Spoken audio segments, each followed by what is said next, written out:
Facebook, and we are on Facebook. And this is DTM, Delta Tango Mike, anywhere on the internet, Instagram, Twitter, Facebook. That's my website, Delta Tango Mike. And right now we're having the coffee break with Delta Tango Mike. Have a sip of your coffee. This is my very special cup because it says coffee all kinds of ways and it's filled up with coffee. It's kind of like my belly's filled up with coffee. And so let's get started with the show. Yes, that's right. This is DTM. And one more sip of the coffee while we catch up with Facebook. We're going to talk to an amazing hardcore internet personality. Atlanta, what do you call it? One of those people that have been around in the industry a long time and they're giants. Yes. Y'all know what I mean. All right, here we go. We're back. And let me get the wide shot so you can see who I'm talking to. And this is Ms. Yalanda Lattimore. How are you doing today? I'm good. How about yourself? Not too bad, not too bad. Okay. A little geeked up. This is like my third cup. Third cup of coffee? Yes. When I do several shows of coffee break with DTM, I fill up my cup all over again. I'm going to get some shares in for you. Let's get some, get some shares in. And then you got me drinking coffee. That's right. And so tell us a little bit about you. Give us some background. And keep doing what you're doing because this is what we do. Live and this is how you do. Right? Yes. But, in all my interviews, I'm like this. Okay, so I'm gonna give you my full-on attention. I just want to get some shares going. Atlanta's original digital. What? Hold on. Atlanta's original digital. That's good. I like that. When you think about in the 90s, I was telling people this day was coming, and we got to get ready for all this. We just didn't have the tools and technology. We didn't have the mobile. We had it in other environments, but I was like, listen, one day we're going to be able to interrupt the broadcast, right? Yeah. That's the only way to take over the world. It's like, how do you want to take over the world? You got to disrupt the broadcast. And that's what all this is about. So I'm so glad to be invited and come and hang out with you. This is and awesome. See all this awesomeness you got going on. Thank you. And you have golden nuggets right there. Digital, what is it? Original digital. Interrupt the broadcast. Yep. And the broadcast. And those are little nuggets that I'm gonna have to make T-shirts out of. I mean, that's what you just did. The minute you went live, because in a traditional environment, about this time of day, people were watching what the news. I was about to say the news. They are, they thought they would go back to work after lunch, but then they're like, wait a minute. Here's something new that I can watch, that I can binge on. We try to binge on stuff now. Right. Binge on Buzz. That's another one of mine. Thank you. And then we're the ones actually producing the content. Right. That's right. So now because you are. Before you wait for an opportunity to try to get an interview done, try to get your word out and so forth. But now, you are your own media. That's something we've been saying for a long time. So and for a long time, for as long as there have been smartphones, you've been using your phone or tablet to go live. 20 years before smartphones, we was walking around with laptops, our Macs, everything, trying to do all of this. But in 2015, we absolutely closed the digital divide. If you wanted the Earth to be back on its axis, that happened in 2015. Okay, so that meant that everybody had an opportunity. If they needed to be word of mouth, they needed to create some buzz, generate some buzz, and so forth. They were then able to do that. You in 2015. So in 2017, we went back, or society went back, or posters, or all the analytics went back to see how did people move the needle. Because if you've been asking for the world to be on one playing field, and we found out that having the smartphone, everybody having access to technology, making it all equal, not enough people still were able to move the needle. Even having all that information, people were absolutely overwhelmed by it. It was like the experiment. I use hashtag We Live in Public, but that was an actual internet experiment that went on. What happens if I give you everything that you need? You would think, and you think today, in living wherever scarcity is in your life, you think if you could just satisfy that, you'd be okay, right? But that's not the case. Because it's based on the scarcity that we have is how we respond to things. So when we gave everybody the internet, and I said we, like I was at, and I kind of was at the table for a lot of this stuff, But when everybody got it, people were overwhelmed by it. They didn't know what to do with it. They didn't know how to change or impact their lives. So from 2017 to 2019, we then spent time trying to help people understand, how do we really use this? Right. And how do we really use it? Then it makes you a storyteller. Exactly. It kind of, now you're tweaking it Exactly. so that there is a meaning. Exactly. Now we're not just jumping out there and doing it for the heck of it. There's an African proverb that says, when the lion gets a storyteller, the hunter will no longer have the better part of the story. And you think about the disadvantage to those that have been trying to tell their story, and now you can do that. And now it's like, wait, now people believe, wait, there's two sides to every story, and people are asking for that other side. Right. That's why people have got to push the button and go live, go start talking about what you're doing. Yeah. Don't wait, And Yolanda's been a big inspiration on how on my path of going live and sharing. Because I met you years ago, and I met you in Liberty around the same time. And I think she had a conference, and you were there. And that's the first time I saw you in person. That was the first time I think at the so. conference over. Okay, yeah. I think the only other images of you that I had in my mind was what I saw online, and that's you on a motorcycle. Yeah, that broke the internet that year. I launched my book that year. And that was actually at my high school reunion. Okay. And, all the motorcycle guys were out there. And I was like, me, I'm always looking for that money shot, right? And I was like, that's a money shot. So I asked, because you don't touch anybody's bike without their prior knowledge, permission. And I was like, can I get on the bike? And he was like, every man wants to see a woman on the bike, right? So I got on the bike, and then I realized the colors matched the color of my book. Oh, snap. So that ended up being the promo for, in that moment, I thought that far ahead, right? I was like, I'm going to rock this for my book. But then people want to know, everywhere I go, what kind of bike was it? And I don't know. How fast does it go? Right. So, do you ride? Come ride with us. I can't tell you how many invites I got around the world to join, to ride, go along with the ride-alongs and all this, because people thought I was a real bike. I actually set well, I guess. That's good. So it was a real money shot. It was. It was a money shot. Hit. It was. That's awesome. I'm afraid to share it these days, because it's like people require authenticity. That's another thing in this. And I stopped sharing. I took it down. It's still out there, but it required a level of authenticity, and that wasn't authentic for me being on that bike, because there's some real women who represent riding. I see. You know what I'm saying? Now, and I'm like, I had on flip flops. I was not. You know what I'm saying? It was, so because I wanted to respect. Right, I got you. What women have done in that arena. I'm like, no, we can't do that. So. But it was impactful enough that it attracted attention. A lot. And so that's when I remember, connecting the dots, that you were always online, you were doing something, you're producing something, blogging something, and I'm a talker, like I'm an extrovert, I love to do stuff, and so then I was like, well, how could I use the tools that social media is a tool into producing content that attracts the eyes and builds my audience, and it puts me in a position where then people looking for me, and I'm able to continue my path as an artist, as a creative person. And you've done that. I mean, you've created such inroads. And I always tell people, when Dan came on the scene, no more was there a starving artist. You know, we heard that all the time. I was like, no, he's about monetizing. There's no more of that. Right. So you changed the game. Thank you. You're welcome. It's all about the thriving artist lifestyle. That's it. Exactly. The art mentality, the mindset. That's correct. And so I'm going to talk about Cinamaker for 1 second before we jump into your story and your history. Okay. And so we're in the set of Cinamaker Studios here in Buckhead. As you can see, I got some iPhones. And every time I go live and get my coffee cup, I'm going to talk about Cinamaker, because to me, that's like another tool that we have that is available. Amazing tool. And it's free, literally. Like, you can go to the App Store right now with your iPhone and your iPad and download the app. It's free. You're just going to need 2 devices, at least one iPhone and one iPad to make it work, because it goes together. And who doesn't have 2 devices these days? You should. You kind of should. I don't know. Let me drink some coffee while we think about that. See, I spell it for me. C-I-N-A. C-I-N-A. Yep. It's right there. Look, on the big wall. C-I-N-A, Maker.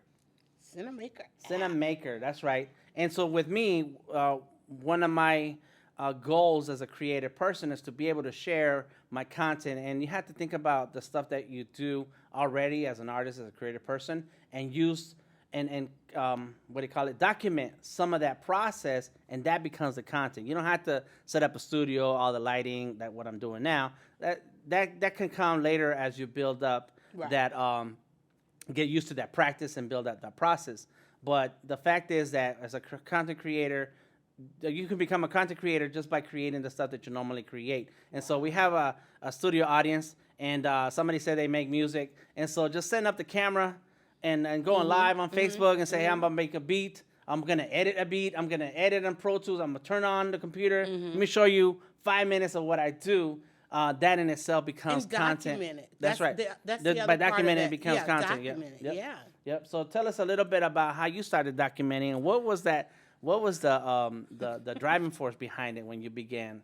You said the original digital. What being the original digital, seeing is believing.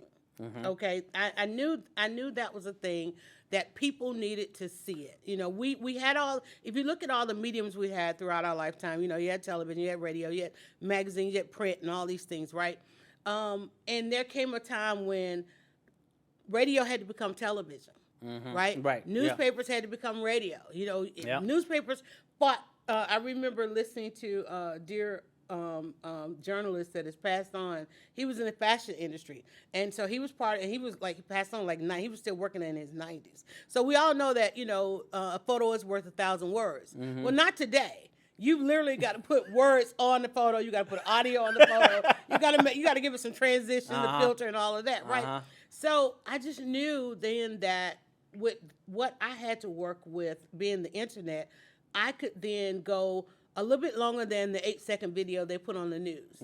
I could run, you know, 10 times the photos that they would in the newspaper. Right.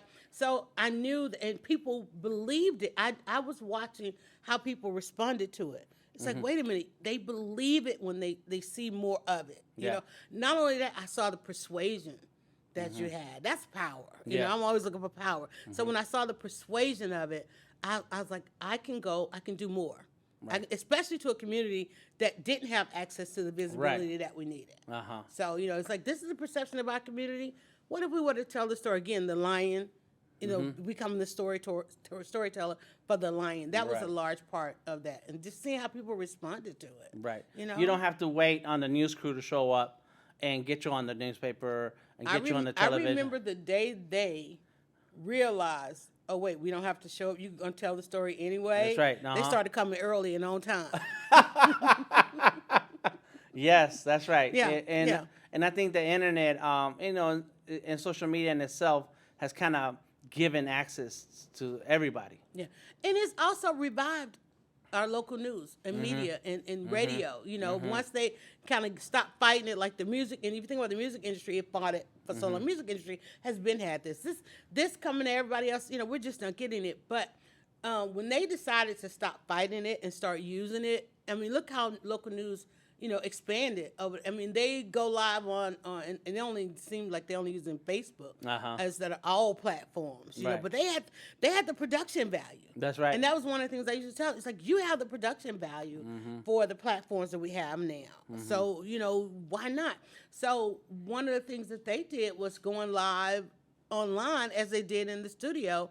And then they were like, wait, we can have a two-way conversation. So it changed the game for them, but it also propelled others, you know. And again, I'm always about moving the needle. I don't want to just do it. I got to move the needle. I got to have some results and outcome for what we're doing. I got you. That's right. So let's talk about your beginnings, your start. DryerBuzz, what does that mean? Why is that the name? Okay. And how did you start off? How did I start that? Well, first of all, I was always in the right place at the right time. Okay. So I always had these interesting stories. I always knew amazing people.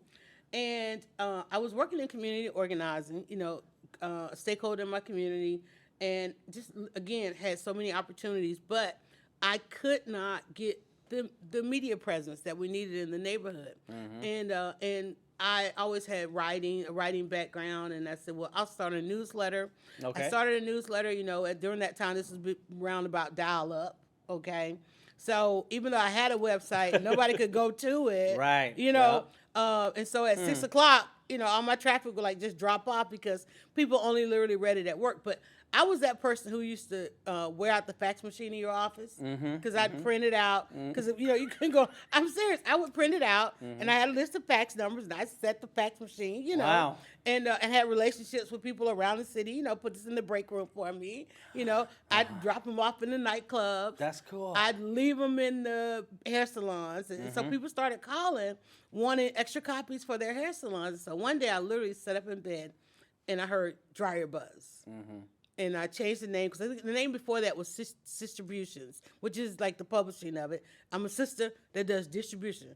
Okay, I'm sorry. I'm a black woman, and I understand distribution. That's so right. I named my company Distributions. Okay. Because a guy called me one day, and I don't know from where. He goes, well, how many stops do you have in Atlanta? No idea what he's talking about. No idea. Like, where are you, and how did you hear about me? But the word was spreading. And when he asked me that, I went researching what does he mean, how many stops do I have, and he literally meant how many salons, what's the distribution on this stuff. Right. And but when I decided, okay, I'm going to put something in all these salons, that was really expensive. That was a risk. Yeah, that was a serious risk. And I was like, wait a minute, this internet thing, let me try that. The first thing that inspired me was a Volkswagen CD. The computers had just started coming with CD-ROM. Okay. And I put that Volkswagen CD in. I was like, I went to a tech thing and put the CD in, and I heard the dialing. I was like, wait, what is that? I'm looking around the computer. You know, I'm like, whoa, this thing is dialing. So I was like, wait, how do I duplicate that, right? And I went out, started learning the code, and like, how do I get my website on a CD? And then I realized I could leave the CDs in the salons. And that's how, because nobody could, again, go online because they had dial-up. Because all I kept hearing was, every time I go to your website, my computer crashes. You can't go on dial-up. You got to have broadband. Nobody had broadband yet, right? And but then when broadband came, we moved from CD and started making the site a little bit more and more.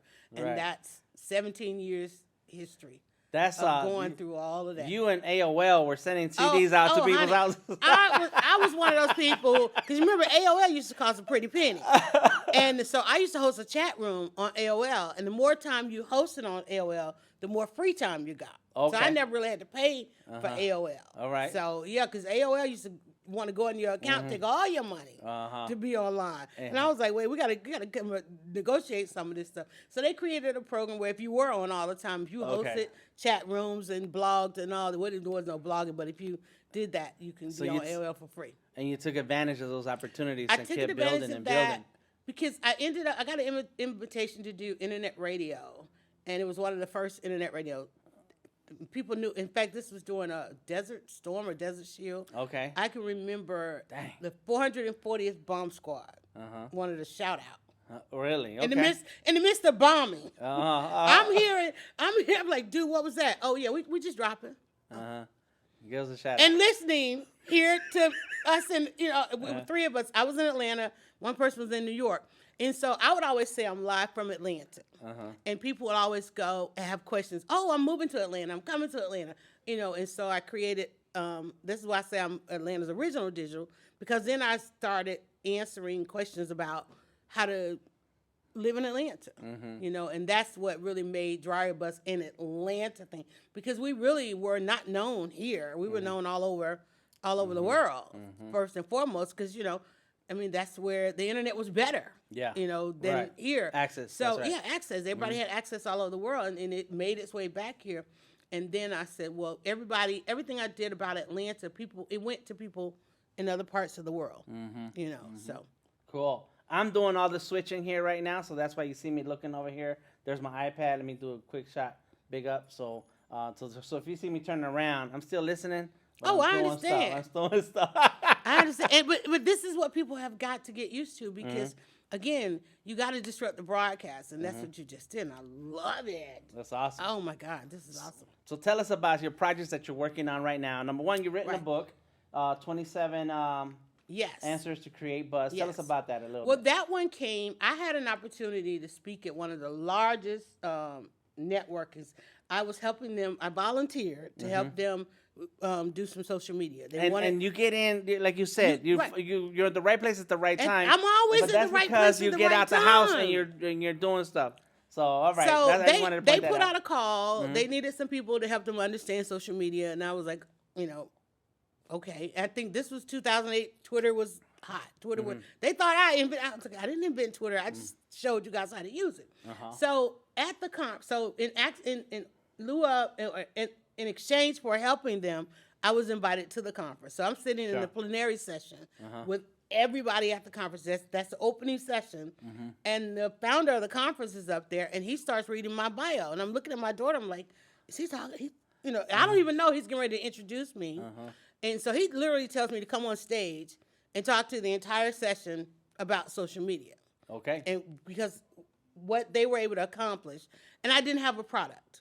So one of the things what he did was he told everybody who was speaking at his conference to give me something because I'd helped them through social media. Right. So all throughout the conference, all these people are coming up. It was George Fraser said, I'm supposed to assist you. What can I do? And there was one lady. No matter where I went, she was standing up. She was just kind of watching, and she said to me, she came up. She said, "Okay, here's what I can do for you." She said, "You answer the same questions over and over and over. Everybody coming up to you with the same questions. You need to write them down. You need to put it in a book." And I was like, I'm not an author. I'm a blogger. So I didn't miss what she said. I went back to my blog, and all the questions that people asked me, I blogged about them.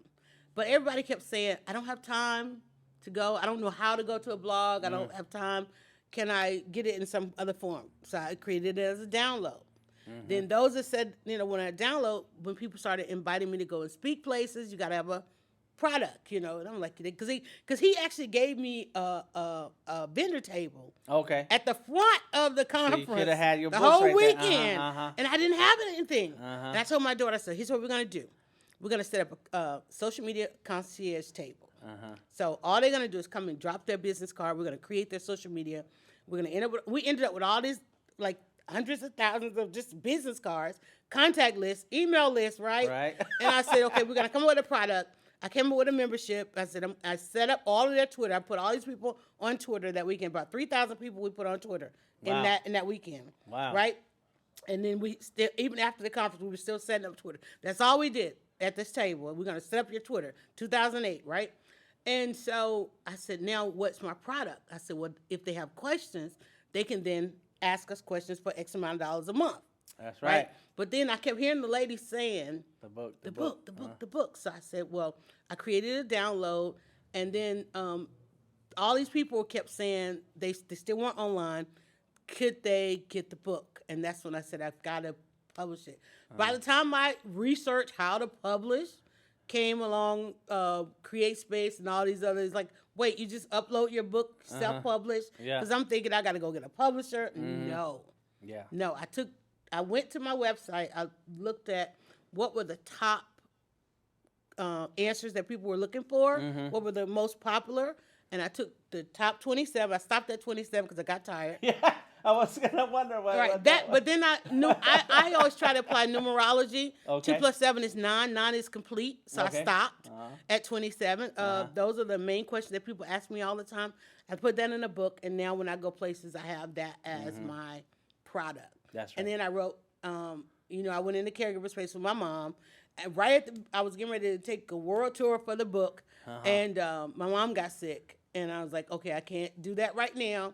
So I then wrote a 9-book series because I love 9. I was going to say, there were I did spinoffs. A spinoffs of that. I started writing what I thought was going to be the second book, but because it was like how to use platforms and things change, come and go, I just did them as a 9 ebook series that they get with that. And I packaged it all together, so now when I go to talks, I can always borrow from that. But that was the best thing. You got all your source together. All of it. It's a whole library. It's all done. I'm like Janet Jackson and Michael and all them. I never have to do anything new because people are still trying to figure this thing out. They're still trying to catch up to it, you know? So if I keep going into the new frontier, which I still have to do because I'm bringing people along as the original digital, everybody wants to know what's next. Well, right now, what's old is what's next. Right. What we did first is what's next. Or make it better. Do it better. Do it better. That's do it right. better. Improve upon it. That's you know, so that's what I've got to do. I've got to improve upon it. And so tell us about this book. Is that the improvement? Is this? I want to show the whole book. You can't show the title. I can say I halfway say the title. It's F a memoir. People want to know. 17 years in the game. I tried to retire. And what do you do when you retire is you come out with a memoir. Okay. And that was So from a talk photo about shoot. your exploits. It's funny because the photographer was trying to get me on that photo, but I was like, that was the epic side eye before there was side eye. Okay. Yeah. I don't even. I think I was Eyebrows like, were perfect. right. I was like, she probably asked me to do something, and I rolled my eyes, and she caught it. But that became like the epic side eye, and I love that photo because at the end of the day, we got to side eye a lot of stuff. But it's called F a Memoir, and it says, ish happens to real people too. And in that, my cousins like, you gotta write this story of walking away from everything at the height of blogging and going into the caregiver space, taking care of my mom, getting into this side of life, going through my mom's transition. It was the hardest thing I ever knew. But then I realized this woman has prepared me for this all my life. I was the only child going through it. I didn't have siblings. But it's something that brought my family closer together. And it's such an amazing journey, and I survived it. I remember hearing the worst news of my life, and next thing you know, I'm at the opening day of the baseball game. And I remember sitting at SunTrust Park, and all of a sudden I started hearing the cheers, and I still to this day cannot remember how I left the hospital, and ended up at the baseball game. But the connection between baseball and my parents and my life in Atlanta is like, okay, that's where I just remember sitting in my seat, and I think it was a home run or something, and I was like, where am I? How did I get here? I still to this day can't figure out how I left.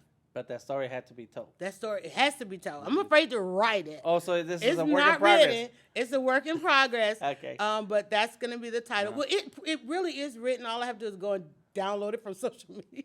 Oh, I see. You got to pull the parts because together. Because all of it is out there. The memories that come up on Facebook, I go like, oh, this is part of that. This is part of that. The friends, the people who came, the people who didn't, how to do all of this, you know. And I think that's why we have this right here. That you said everything's in social media stuff because you're always online. That everything right there. You put out, everything you go through and you're doing is online. I am public. Everything every day. We said, what is it? Always online. We live in public. We live in public. Because one day I was at the hospital and I remember even calling my dad and I said, Dad, I'm still at the hospital with my mom. They're not together. So I said, but can you bring me something? And he was like, well, I was looking at your Instagram and I thought you were. I was like, no, I've been in the hospital with Mom for like a month, But I just remember, I'm like, wait, of all the things I share, I didn't share that. I shared some of it, but I didn't say, y'all, this is what I'm going through. And after my mom transitioned, I woke up one day and my house was absolutely quiet. Now, I'm a mom of 4, okay? And then after taking care of my kids, and they became grown, then I spent 4 years taking care of my mom. I've never heard silence. I didn't know what that sounded like, right?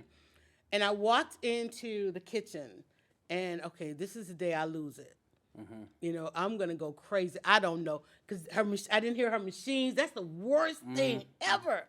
And I said, what do I do? I don't know what to do. And I remember my grandmother had kind of a solitary life, my dad's mom. And I was like, okay, I've seen this. I was like, but I don't have to be alone. So I went live. I just, because if I hadn't gone live that day, I don't know. All I knew was to push my live button, and I was standing there in the kitchen, and everybody started talking. Where you been? What's going on? Okay, you back. And I'm like, well, no, I'm not back. I'm just going to grab something to drink. Let's just talk. And it went from that. And I went to go to the fridge to get something to drink, and I was mad because the fridge needed cleaning out. So then I started cleaning out the fridge on a live stream, and then I was like, I was throwing away all this stuff, and I was like, wait, I can make something with this. Let me see. And so I think we made a juice that day and some other stuff and whatever. And then everybody wants to know, when we going to do this again? When we going to do this? They going to watch you right. in the kitchen. And I'm like, well, y'all, I just was having a bad day. I just want to talk. So then I'm walking down the street and somebody goes, I love your cooking show. What cooking show? I just a couple of times went live in the kitchen. And next thing you know, I'm standing in the kitchen like, well, I could do this. You know, the real estate over there. I could do this and that. That kitchen is nothing like, when I see the first video, I'm like, what was I thinking? But now it's just the most amazing thing ever. Yesterday, I made mushroom ravioli. Okay, I hadn't been in the kitchen in 20 years. My child, I'm hungry. Go ahead. I'm telling you, I made homemade meatballs with a mushroom ravioli with almost like a French onion sauce on it. Oh my God, it's so dumb. Oh my God, well, it's so funny because I made it and I barely got a picture of it. Went back in, half of it was like gone. Already. I finally went and did a red carpet the other day, and somebody and Freddie O was like, "Man, I love your oxtails." You know, so if people are hesitant about doing this because you don't know who's going to watch, and when I tell people they got to go live, they want to know, well, you know, what about the haters I hear about? You know, I'm a 17-year blogger. I don't have any haters. No. If I do, I don't know because I don't make any errors. Okay, hating means highly attracted to errors, right? That's hate, right? If you don't make any errors, you won't have any haters. If people tell me, I see so many people that could have amazing content, but they're afraid of what people are going to say. I'm like, people are going to say what they're going to say. Yeah. Right? Right. But guess what? You're going to find your tribe. You're going to find your audience. You're going to find your support. Yep. You know, I just jumped into this cooking lane, and I've only been in it like a year. You know, but people, like, I've done it live on stage. You know, I mean, with one of the top personalities in Atlanta, Ryan Cameron. I had Ryan Cameron cooking. You know, I have people every day like, okay, I'm flying to Atlanta for this. I got a concert. This, can I come to the kitchen? I'm like, it's not my studio. That's really my kitchen. Yeah. But you got to do it. You just have to do it. You never know.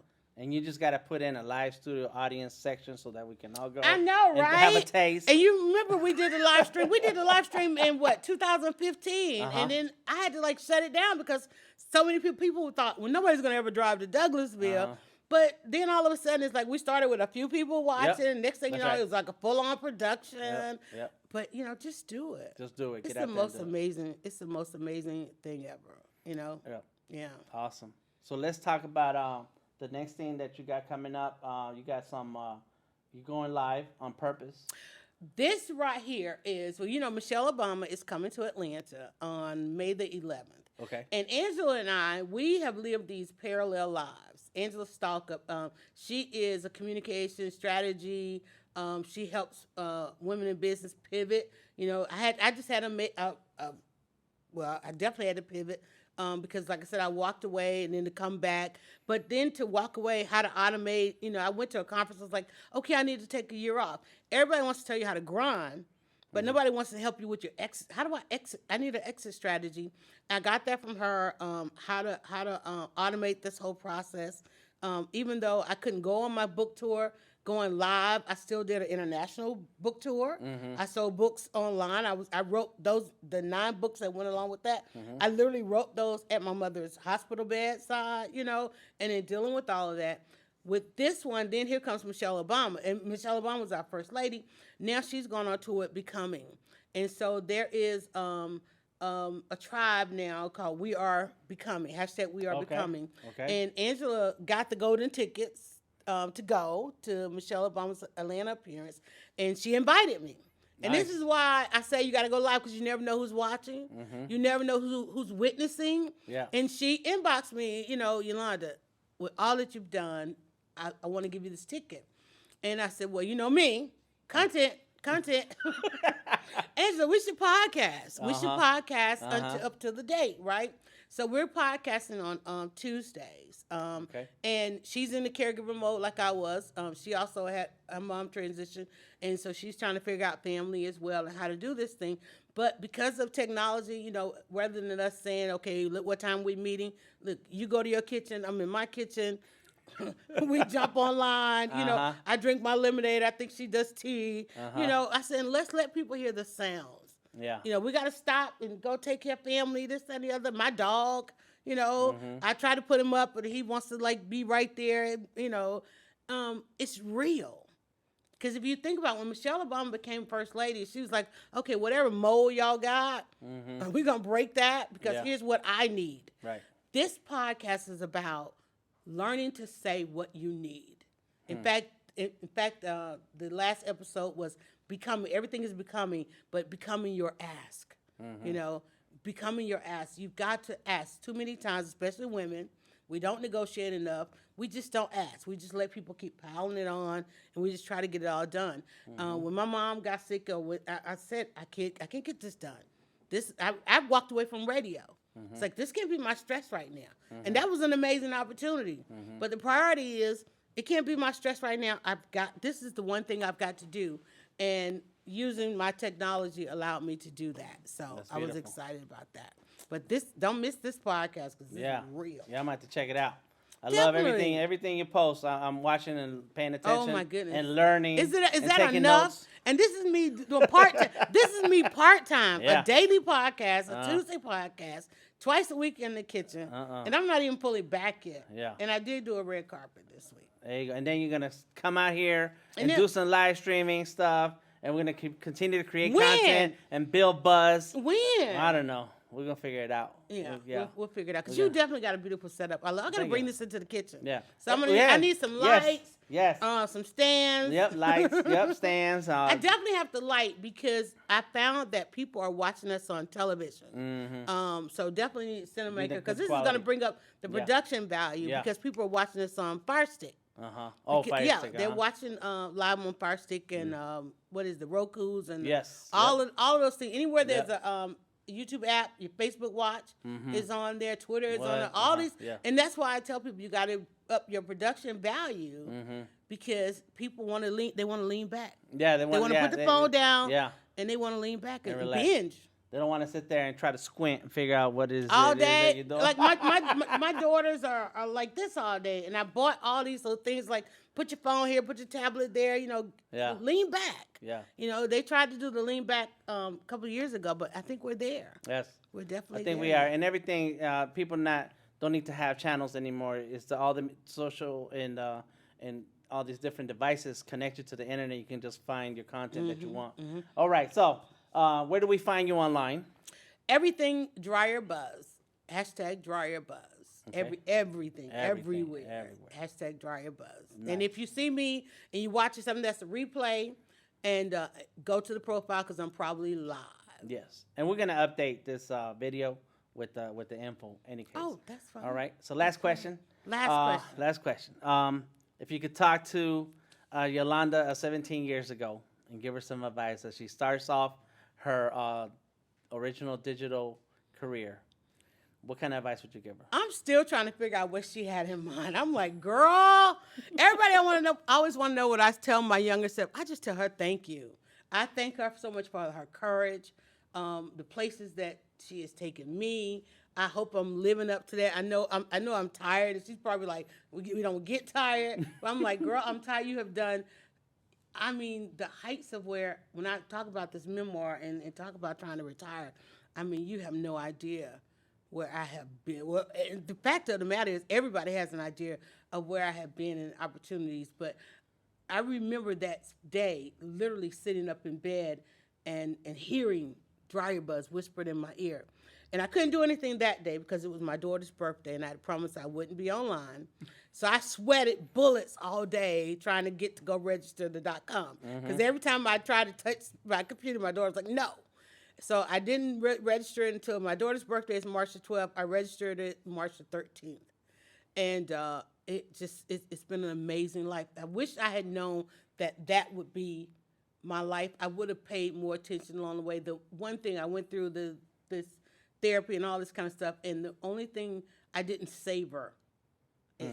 And so that's what I have to do for her today is savor what she's done. The fact that whatever she did that day allowed me to take 5 years and love on my mom, and everybody's out here trying to figure out this juggling the kids and the parents.